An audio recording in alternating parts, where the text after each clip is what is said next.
हमारे पास complexometric titration है। Complexometric titration के अंदर हमारे पास जो मेटल होगा वो मेटल एज अ एनालाइट के तौर पर काम करेगा। ठीक हो गया। और मेटल जो है ये +1 भी हो सकता है, मेटल +2 भी हो सकता है, मेटल +3 भी हो सकता है। इट मीन्स कोई भी मेटल जो है वो हो सकता सर है। स्क्रीन मेटल शेयर जो कर है, दें। स्क्रीन शेयर की तो थी सर नहीं आ रहा, अब आ गई है। यार, स्क्रीन शेयर की हुई है पहले ही। सर नहीं आ रही। ये पहले आ रही अब्दुल रहमान थी, ने अब नहीं आ रही। अब्दुल रहमान ने बेटा कुछ किया है। सब आपकी पिक्चर आ रही है। तो सर आ रही है आपकी स्क्रीन। ये लें जी, अब आ गई है। सर अब आ गई है। Yes sir. जी बेटा, नजर आ रहा है कॉम्प्लेक्सोमेट्रिक टाइटेशन? जी सर।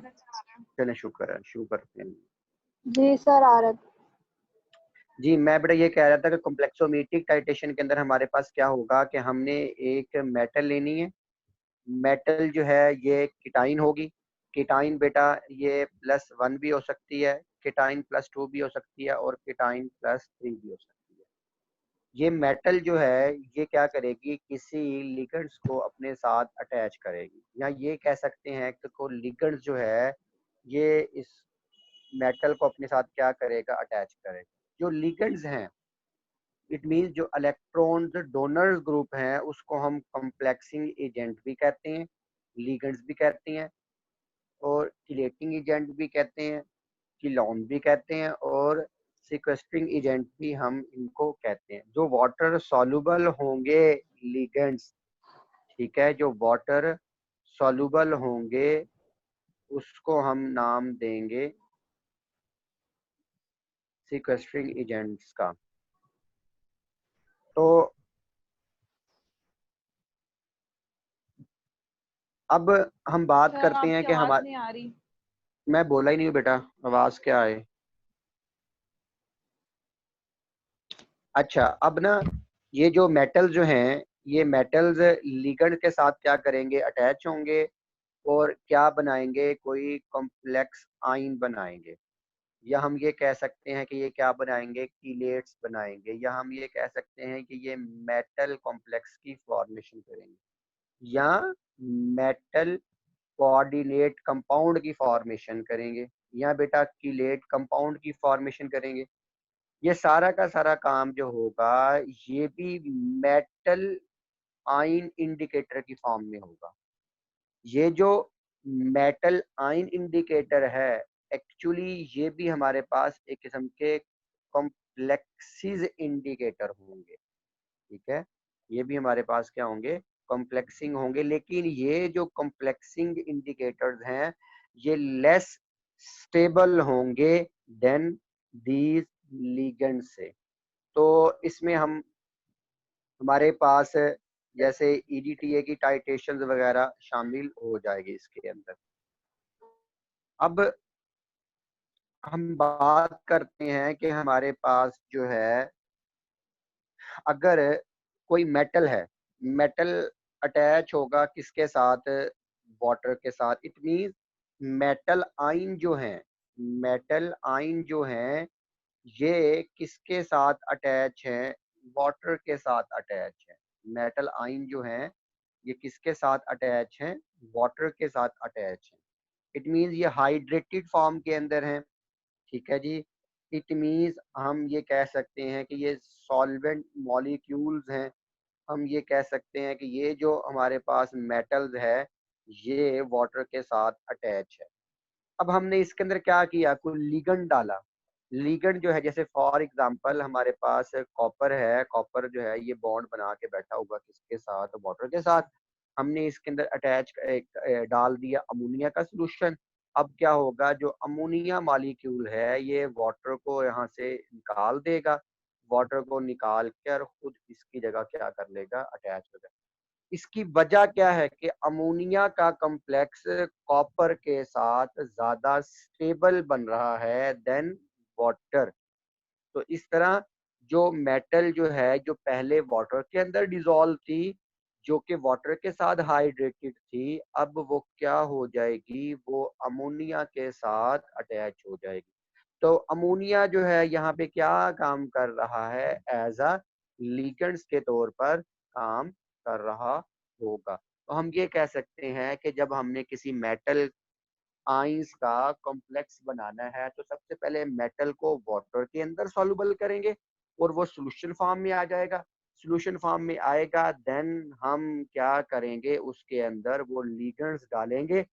मेटल वाटर बॉडीज को छोड़ता जाएगा और मेटल जो है वो उस लिगेंड्स के साथ अटैच होता जाएगा। अब इन चीज को डिस्क्राइब करने के लिए, तो ये हमारे पास, जैसे फॉर एग्जांपल हमारे पास एक साइंटिस्ट था जिसका नाम था वर्नर। इसने हमें कुछ थीरीज दी, वर्नर थ्योरी भी थी, और वर्नर ने हमें कुछ कोऑर्डिनेशन नंबर्स दिए।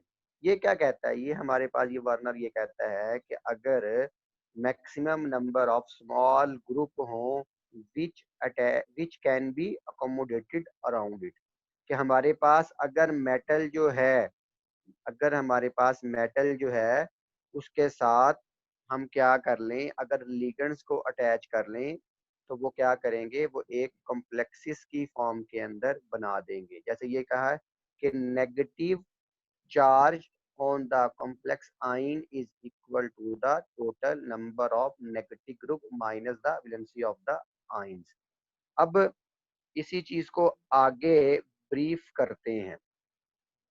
तो बेटा वार्नर ने ये कहा था, वार्नर ने हमें ये एक्सप्लेन किया कि जो कोऑर्डिनेशन नंबर्स हैं, या हमारे पास जो कोऑर्डिनेशन नंबर्स हैं, कि इट मींस लिगेंड किसके साथ अटैच हो जाए, मेटल के साथ। लिगेंड्स किसके साथ अटैच हो रहा है, मेटल के साथ। या हम ये कह सकते हैं कि मेटल कितने लिगेंड्स को अपने साथ अटैच करेगा, इस चीज को हम उसका क्या नाम देते हैं, कोऑर्डिनेशन नंबर का नाम देते हैं। तो वार्नर ने इस चीज के बारे में ब्रीफ किया।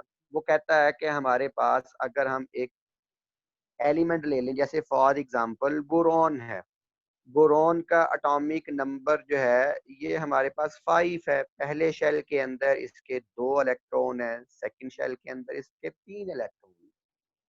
तो अब इसको अपना जो ऑक्टेट मुकम्मल करना है, ऑक्टेट मुकम्मल करने के लिए इसको कितने इलेक्ट्रॉन्स जो हैं वो रिक्वायर्ड होंगे, इसको अपना ऑक्टेट मुकम्मल करने के लिए 5 इलेक्ट्रॉन जो हैं ये रिक्वायर्ड होंगे। और इसी तरह वो आगे एग्जाम्पल के अंदर कहता है कि जैसे एल्यूमिनियम है, एल्यूमिनियम का एटॉमिक नंबर 13 है, इसके पहले शेल में 2 इलेक्ट्रॉन है। ठीक है, एल्यूमिनियम जो है इसका एटॉमिक नंबर 13 है, इसके पहले शेल में 2 हैं, दूसरे में 8 हैं, तीसरे में कितने हैं जी, 3 इलेक्ट्रॉन हैं। अब इसको अपना ऑक्टेट मुकम्मल करने के लिए भी क्या चाहिए, 5 इलेक्ट्रॉन चाहिए। लेकिन जो एल्यूमिनियम है ये नेक्स्ट नेक्स्ट शेल में है हमारे पास, और वो जो बोरॉन है वो इससे, जी बेटा कोई इशू है तो बताएं। जी बोरॉन जो है, बोरॉन हमारे पास इससे पहले वाले शेल में मौजूद है। तो जो इट मीन्स जो एल्यूमिनियम है ये क्या कर सकता है, ये अकोमोडेशन कर सकता है मैक्सिमम 18 इलेक्ट्रॉन्स अपने आउटर मोस्ट शेल के अंदर। और जो हमारे पास बोरॉन है इसके आउटर मोस्ट में 12 इलेक्ट्रॉन जो हैं ये अकोमोडेट हो सकते हैं।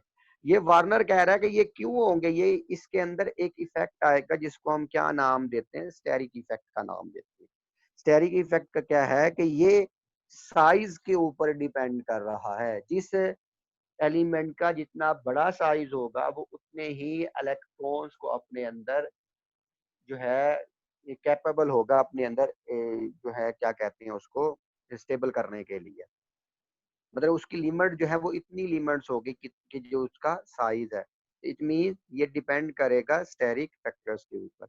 आगे हमारे पास कुछ क्लासिफिकेशन है लिगेंड्स की। लिगेंड्स की क्लासिफिकेशन के अंदर बेटा सबसे पहले लिगेंड्स होते क्या हैं? लिगेंड्स हमारे पास ऐसे कॉम्प्लेक्सेस हैं जो इलेक्ट्रॉन डोनेट करेंगे मेटल्स को, उसको हम लिगेंड्स का नाम दे रहे हैं। कि हमारे पास ऐसे मॉलिक्यूल जो मेटल्स को क्या करेंगे, इलेक्ट्रॉन डोनेट करेंगे, उसको हम क्या नाम देंगे? लिगेंड्स का नाम देंगे। एक लिगेंड 2 इलेक्ट्रॉन जो है ये डोनेट कर सकता है, और अगर ये 2 इलेक्ट्रॉन डोनेट करेगा तो वो एक मुकम्मल लिगेंड कहलाएगा। अब लिगेंड की क्लासिफिकेशन है कि हमारे पास सबसे पहले है यूनिडेंटेट लिगेंड, मतलब एक बॉन्ड बनाने वाला। कि अगर एक लिगेंड है वो सिर्फ एक ही बॉन्ड बनाता है, ठीक है, एक ही जगह पे मेटल को अपने ऊपर प्लेस करता है, तो उसको हम क्या नाम देंगे? यूनिडेंटेट लिगेंड का नाम देंगे। जिसके अंदर कुछ एग्जांपल दी हुई हैं, अमोनिया की एग्जांपल दी हुई है उसने, हाइड्रो ऑक्सल्स की एग्जांपल्स है, ठीक है जी। इसके अलावा हमारे पास हेलाइड्स हो गए, ठीक है।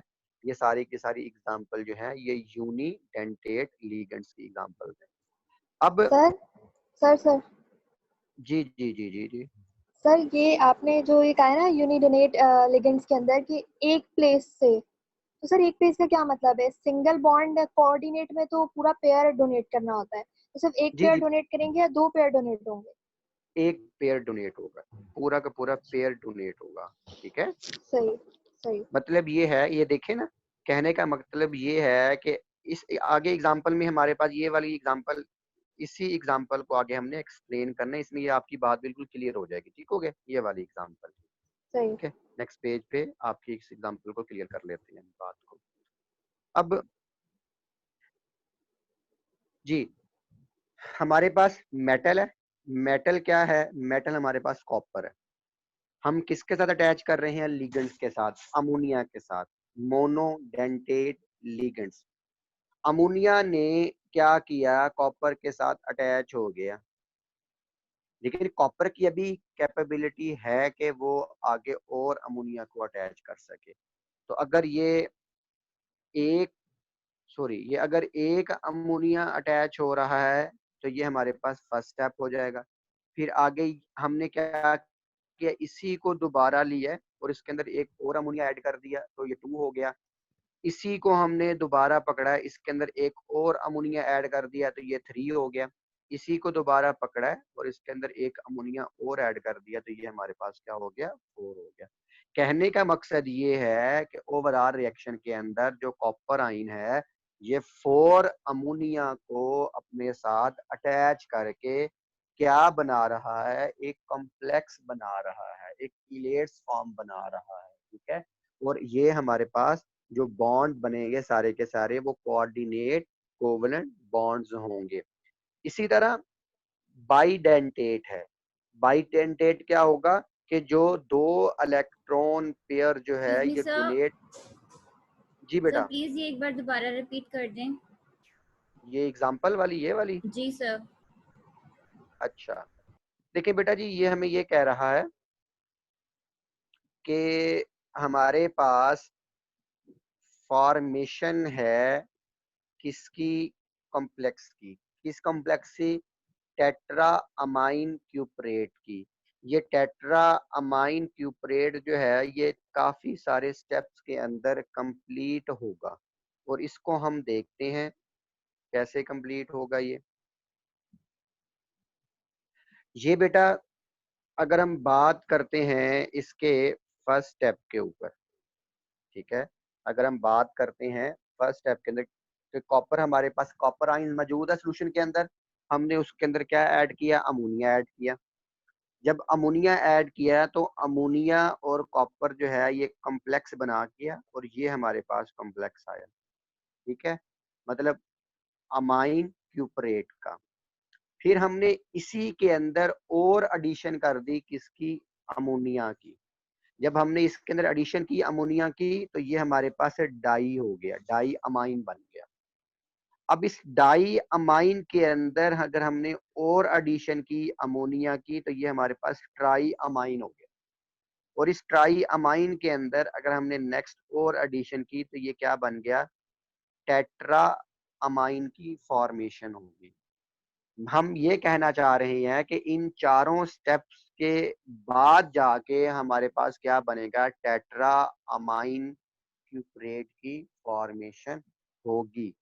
इट मीन्स अगर हम एक्सेस के अंदर अमोनिया लेंगे तो फिर ये एक सिंगल स्टेप के अंदर रिएक्शन कंप्लीट हो जाएगा।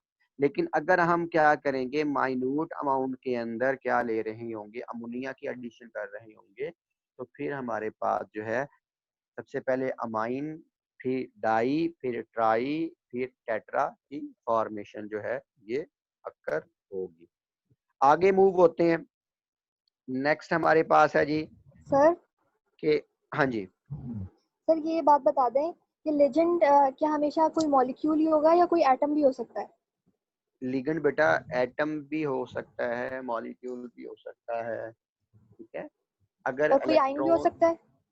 जी जी आयन हो सकता है ना। अब ये देखें ना, ये मेरी बात सुने, ये क्या है, क्लोराइड आयन है ना। जी ये क्लोराइड आयन जो है ये लिगेंड है, ये अपने दोनों के दोनों इलेक्ट्रॉन डोनेट कर देगा, ठीक है। आपने ठीक। बड़ी एक सिंपल सी एग्जांपल पढ़ी होगी इसके अंदर, बहुत छोटी क्लासेस के अंदर, के BF3, ठीक है। और अभी हम रिएक्शन किया था फ्लोराइड के साथ, ये अभी लास्ट एक दो लेक्चर में था फ्लोराइड वाला। तो फ्लोराइड जो था ये अपने इलेक्ट्रॉन किसको डोनेट कर रहा था, बोरॉन को डोनेट कर रहा था। तो ये भी हमारे पास क्या बन गया, एक कॉम्प्लेक्सिंग एजेंट बन गया, कॉम्प्लेक्सिंग कंपाउंड बन गया। तो इसके अंदर फ्लोराइड जो है ये आयन है।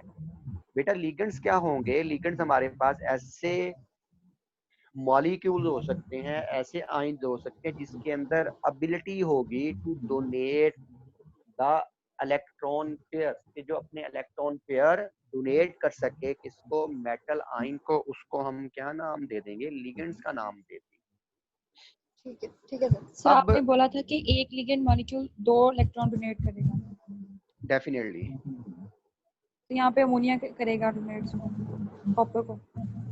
अमोनिया के पास, अच्छा बेटा मेरी बात सुने, जी अमोनिया में आप में ना किसको देखना है, नाइट्रो। आपको लगता है समझ नहीं आई, मैं इसको थोड़ा सा ना बड़ा कर लूं। जी जूम नजर आया कुछ? Yes sir.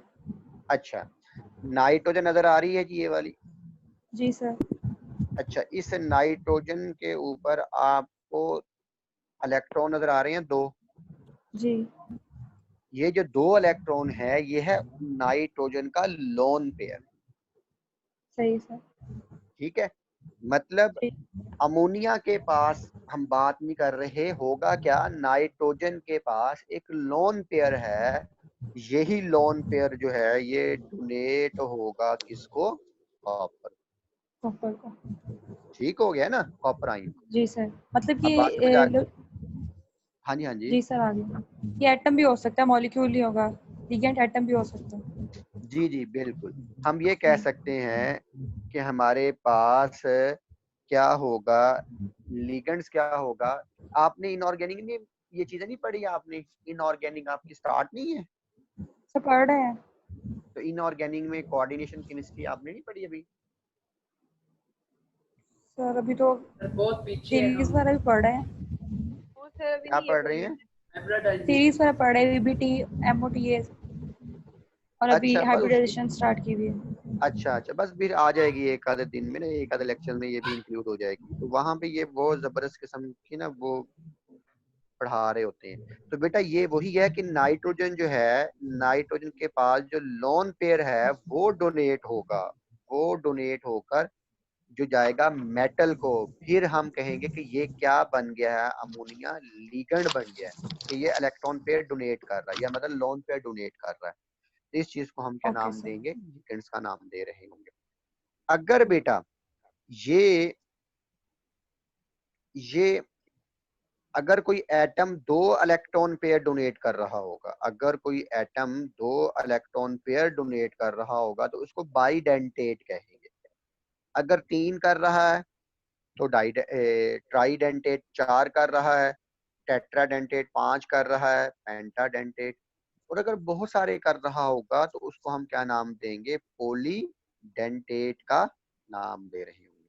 ठीक हो गया बेटा, बात क्लियर हो गई कि यस जितने sir. Numbers of electron pair donate करेगा वही उसकी जो है डेंसिटी जो है ये कहलाएगी। अच्छा, अब इसके अंदर हमारे पास एग्जाम्पल है जी ये वाली। अब इस एग्जाम्पल में हमने देखना है कि हमारे पास क्या हो क्या रहा है। ये देखें, अब इस एग्जाम्पल के अंदर ये हमारे पास जो है ये एक अमाइनो ग्रुप है, ये नाइट्रोजन है। नाइट्रोजन के पास यहाँ पे क्या होगा, 2 इलेक्ट्रॉन्स होंगे और ये क्या कर रहे होंगे, शेयर कर रहे होंगे। अगर ये नाइट्रोजन जो है अपने इलेक्ट्रॉन डोनेट कर सकता है तो ये क्या कहलाएगा, डोनेटिंग ग्रुप, या इसको हम क्या नाम देंगे, ठीक है। इसका नाम दे रहे होंगे। जी बेटा, यहाँ पे क्लेटिंग एजेंट है। क्लेटिंग एजेंट क्या कहता है, ligands having more than 1 electron donating group are called chelating agent.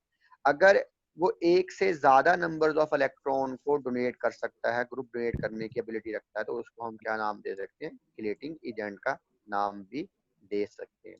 अब बेटा सर इसके यहाँ ऊपर पे कुछ सर तो यहाँ जी पे यहाँ मेटल पे तो जो है नहीं है ना। इलेक्ट्रॉन पेयर डोनेट नहीं कर रहा, इलेक्ट्रॉन डोनेट कर रहा है। नहीं नहीं बेटा, वो उसमें लिखने की इशू हो गया होगा, 1 इलेक्ट्रॉन पेयर। ठीक है, ये सही हो तो गया। सर यहाँ सही है सर, यहाँ पे ये 2 के साथ बॉन्ड बना रहा है। ये वाली जगह पे इस जी जगह की सर, ये बात कर रहे हैं। Yes CH2 sir, double OH। ये जी एक सर। एटम। नहीं नहीं बेटा, ये जो बॉन्ड है, ये बॉन्ड जो है उसका कोवलेंट बॉन्ड है। ठीक है, ये नाइट्रोजन का कौन सा बॉन्ड है, कोवलेंट बॉन्ड है। जैसे NH2 था, ठीक हो गया ना, सही है ये नाइट्रोजन का ये वाला बॉन्ड, ये वाला बॉन्ड, ये जो चीज है ये वैकेंट है, ये देख, ये वाली चीज ये वैकेंट है। तो इसको सही। हम क्या नाम देंगे, उसका डोनेटिंग पेयर का नाम दे रहे होंगे। ठीक है जी।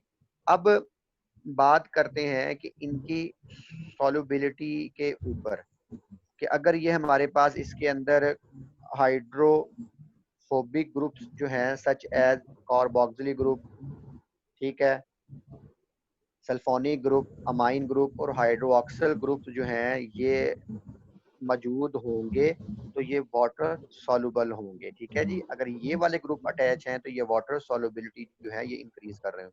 ये बेटा हैं भी सारे के सारे वाटर सॉल्युबल। अगर वो कहता है कि both acidic and basic groups are present, the complex will be soluble over a wide range। मतलब ये कि अगर ये वाले ग्रुप अटैच होंगे तो ये वाटर के अंदर क्या होंगे, सॉल्युबल होंगे। ठीक हो गया, आगे मूव होते हैं जी। जी, अब अगर मैंने आपको पहले भी लास्ट में कहा था कि हमारे पास कुछ कॉम्प्लेक्सेस जो वाटर के अंदर सॉल्युबल हो जाएंगे, ठीक है, ऐसे कॉम्प्लेक्सेस जो वाटर के अंदर सॉल्युबल हो जाएंगे उसको हम सीक्वेंसिंग एजेंट का नाम दे रहे होंगे। इट मीन क्या है, ये वाटर कॉम्प्लेक्स या वाटर सॉल्युबल कॉम्प्लेक्सेस को हम क्या नाम देंगे, सीक्वेंसिंग एजेंट्स का नाम दे रहे होंगे। बेटा हमारे पास कुछ एग्जाम्पल्स हैं, जैसे ये EDTA की एग्जाम्पल, ठीक है, डाई इथाइल ग्लाइऑक्साइन की एग्जाम्पल जिसको हम DMG भी कहते हैं, और ये हमारे पास सेली को अमाइड एग्जाम्पल। ये बेटा हमारे पास कुछ एग्जाम्पल्स हैं, ये सारे के सारे ऐसे लिगेंड्स हैं, ये ऐसे एजेंट्स हैं जो कि पोली होंगे। अब हम यहाँ पे EDTA की बात कर लें। देखो बेटा, ये जो है हमारे पास एक EDTA कॉम्प्लेक्सिंग एजेंट है, ये वाला। अब EDTA जो है, आप ये सोच सकते हैं कि ये कितने इलेक्ट्रॉन पेयर डोनेट कर सकता है, मतलब कितने बॉन्ड बना सकता है। बेटा यहाँ पे नाइट्रोजन एक ये जगह अटैच हो कर सकता है, नाइट्रोजन की ये दूसरी जगह पे अटैच हो सकता है, फिर बेटा यहाँ से एक हाइड्रोजन रिमूव होके एक इधर से बॉन्ड बन सकता है, यहाँ से हाइड्रोजन रिमूव होके एक इधर से बॉन्ड बन सकता है, इधर से हाइड्रोजन रिमूव होकर एक इधर से बॉन्ड बन सकता है और यहाँ से हाइड्रोजन रिमूव होके एक इधर से बॉन्ड बन सकता है। जी बेटा कितने बॉन्ड बन गए? सर 6 6 हो गए बॉन्ड। सर। तो बेटा ये जो EDTA है ये हेक्साडेंटेट लिगेंड्स होगा। ठीक है, ये हमारे पास क्या है, ये हेक्साडेंटेट लिगेंड जो है ये हमारे पास मौजूद है। अब ये जो रिएजेंट है जिसको हम डाई सोडियम की फॉर्म के अंदर यूटिलाइज करते हैं, बेटा ये जो हमारे पास EDTA है ये वाटर इनसॉल्युबल नहीं होता। जो EDTA है ये वाटर इनसॉल्युबल होता है। ठीक है, लेकिन हम क्या करते हैं, इसके साथ अटैच करवाते हैं सोडियम। इसको हम सोडियम का सॉल्ट बना लेते हैं, जिसको क्या कहते हैं, die sodium salt of EDTA। ठीक है बेटा, क्या कहते हैं, die sodium salt of EDTA। ये डाई सोडियम सॉल्ट की फॉर्म के अंदर ये क्या हो जाएगा, वाटर सॉल्युबल हो जाएगा। और ये वाटर सॉल्युबल होने की वजह से हम इसको बहुत ज्यादा प्रेफर कर रहे होते हैं एज अ रिएजेंट के तौर पर। और ये वाटर सॉल्युबल होने की वजह से हम इसको क्या नाम देते हैं, सीक्वेस्टिंग एजेंट्स का नाम दे रहे होते हैं। ठीक है, ये हमारे पास क्या कहलाएगा, सीक्वेस्टिंग एजेंट जो है ये कहला रहा होगा। सर अब जी जी बेटा, सर यहाँ पे एक टर्म लिखी हुई थी, जरा पीछे करें। जी बे, प्रीवियस पेज। सर यहाँ पे ये टर्म लिखी हुई है नॉन हाइग्रोस्कोपिक, इसका क्या मतलब है? जी बेटा बात करते हैं जी नॉन हाइग्रोस्कोपिक। देखिए भाई, आपने यूज कर लिया है लेबोरेटरी के अंदर सोडियम हाइड्रो ऑक्साइड, यूज किया नहीं? किया हुआ है सर। किया हुआ। कभी आपने इसके डब्बे को खोला है? सर हमें तो वो 10% 20% सोल्यूशन मिल जाता अच्छा है, वही वाला उठा अच्छा, ऐसे कीजिएगा, कभी ना इसके डब्बे को लेके ना खोलिएगा, खोलने के बाद इसके अंदर से एक पैलेट्स उठाइएगा और उसको अपनी हथेली पे रखिएगा। आप देखेंगे कि थोड़ी देर के बाद ही वो मेल्ट सा होना शुरू हो जाएगा। ठीक है, वो थोड़ा सा पिघलना सा शुरू हो जाएगा, जैसे बर्फ नहीं पिघल रही होती, बर्फ नहीं जैसे कम हो रही होती, घुल रही होती। ठीक है, इस तरह ये भी ऐसे सोडियम हाइड्रो ऑक्साइड भी ऐसे ही कम होना शुरू हो जाएगी। तो इसको कहते हैं हाइग्रोस्कोपिक नेचर, मतलब वाटर को एब्जॉर्ब करने की एबिलिटी। ठीक है, कि वाटर एब्जॉर्ब कर लेते हैं। तो ये वाटर को एब्जॉर्ब नहीं करता, मतलब पड़ा रहेगा बाहर तो इसको कुछ इशू नहीं होगा। देखें बेटा, हमने क्या करते हैं, नमक 5.7 दिन बाहर पड़ा रहे उसको कुछ नहीं होता। ठीक है, क्योंकि जी। वो हाइग्रोस्कोपिक नेचर नहीं है, जैसे मर्जी पड़ा रहे। तो इस तरह ये EDTA भी वो कहता है कि हाइग्रोस्कोपिक नेचर ना होने की वजह से हम इसको इजीली यूज कर लेते हैं, कि वाटर को ये एब्जॉर्ब नहीं कर रहा होता या वाटर कंटेंट को एब्जॉर्ब नहीं कर रहा होता, हम ये कह सकते हैं। जैसे अच्छा, सर हम नॉर्मल लैंग्वेज में कह सकते हैं कि कुछ चीजें नमी की वजह से खराब हो जाती हैं, पानी को एब्जॉर्ब कर बिल्कुल लेती हैं। आपकी बात बिल्कुल ठीक है, आपने सिंपल वर्ड के अंदर ये कह दिया कि हमारे पास नमी की वजह से ये खराब नहीं होता। ठीक है ना? हाँ जी बेटा।